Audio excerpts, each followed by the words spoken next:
পৰহিলে অৰ্থাৎ 20 মে তাৰিখে যি ৱাকফ বোৰ্ড ৱাকফ সম্পত্তি ইত্যাদিক লৈ মহামান্য উচ্চতম ন্যায়ালয়ত পুনৰ এই গোচৰৰ যি ৰায় এই ৰায় আহিব।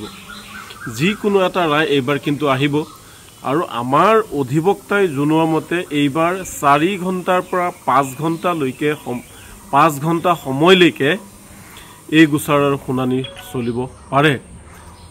অৰ্থাৎ ইয়াৰ দ্বাৰা এইটোৱে বুজা গ'ল যে এইবাৰ কিবা এটা ৰায় আহিব। আমাৰ বিশ্বাস এইবাৰ স্থগিততা আদেশ আহিব পাৰে।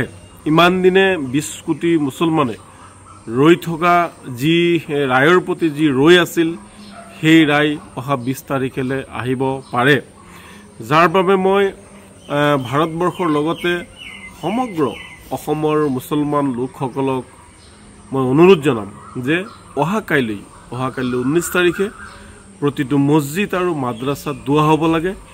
প্ৰতিটো ঘৰত আল্লাহৰ ওচৰত আপোনালোকে দোৱা কৰিব লাগে আৰু মহিলাসকলে ঘৰৰ ভিতৰত থাকি দোৱা কৰিব লাগে যাতে এই ৱাকফ আইন বাতিলৰ বাবে অহাকাইলৈ কিবা এটা ৰায় আহে।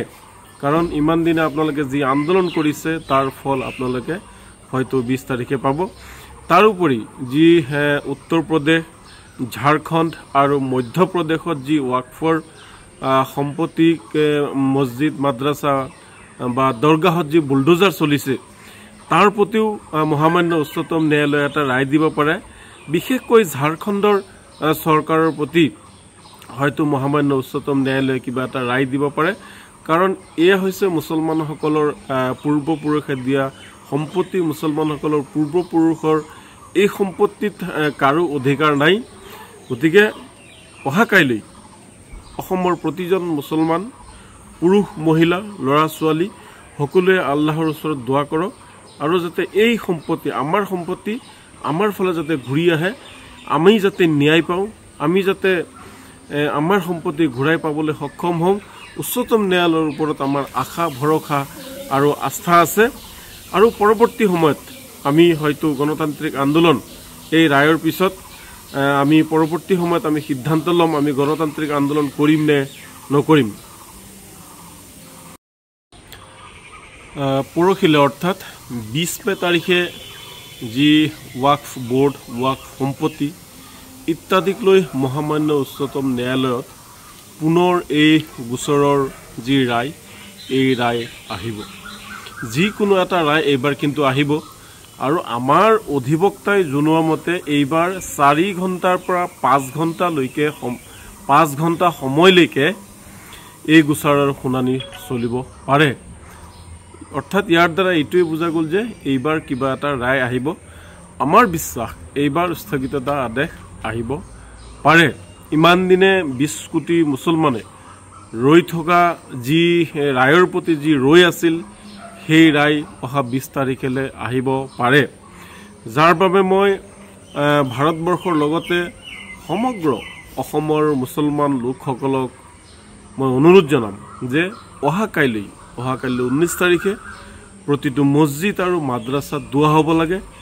প্ৰতিটো ঘৰত আল্লাহৰ ওচৰত আপোনালোকে দোৱা কৰিব লাগে আৰু মহিলাসকলে ঘৰৰ ভিতৰত থাকি দোৱা কৰিব লাগে যাতে এই ৱাকফ আইন বাতিলৰ বাবে অহাকাইলৈ কিবা এটা ৰায় আহে। কাৰণ ইমান দিনে আপোনালোকে যি আন্দোলন কৰিছে তাৰ ফল আপোনালোকে হয়তো 20 তাৰিখে পাব। তাৰোপৰি যি উত্তৰ প্ৰদেশ, ঝাৰখণ্ড আৰু মধ্যপ্ৰদেশত যি ৱাকফৰ সম্পত্তি মছজিদ মাদ্ৰাছা বা দৰগাহত যি বুলডোজাৰ চলিছে তাৰ প্ৰতিও মহামান্য উচ্চতম ন্যায়ালয়ে এটা ৰায় দিব পাৰে। বিশেষকৈ ঝাৰখণ্ডৰ চৰকাৰৰ প্ৰতি হয়তো মহামান্য উচ্চতম ন্যায়ালয়ে কিবা এটা ৰায় দিব পাৰে, কাৰণ এয়া হৈছে মুছলমানসকলৰ পূৰ্বপুৰুষে দিয়া সম্পত্তি। মুছলমানসকলৰ পূৰ্বপুৰুষৰ এই সম্পত্তিত কাৰো অধিকাৰ নাই। গতিকে অহাকাইলৈ অসমৰ প্ৰতিজন মুছলমান পুৰুষ মহিলা ল'ৰা ছোৱালী সকলোৱে আল্লাহৰ ওচৰত দোৱা কৰক আৰু যাতে এই সম্পত্তি আমাৰ ফালে যাতে ঘূৰি আহে, আমি যাতে ন্যায় পাওঁ, আমি যাতে আমাৰ সম্পত্তি ঘূৰাই পাবলৈ সক্ষম হওঁ। উচ্চতম ন্যায়ালয়ৰ ওপৰত আমাৰ আশা ভৰসা আৰু আস্থা আছে আৰু পৰৱৰ্তী সময়ত আমি হয়তো গণতান্ত্ৰিক আন্দোলন এই ৰায়ৰ পিছত আমি পৰৱৰ্তী সময়ত আমি সিদ্ধান্ত ল'ম আমি গণতান্ত্ৰিক আন্দোলন কৰিম নে নকৰিম।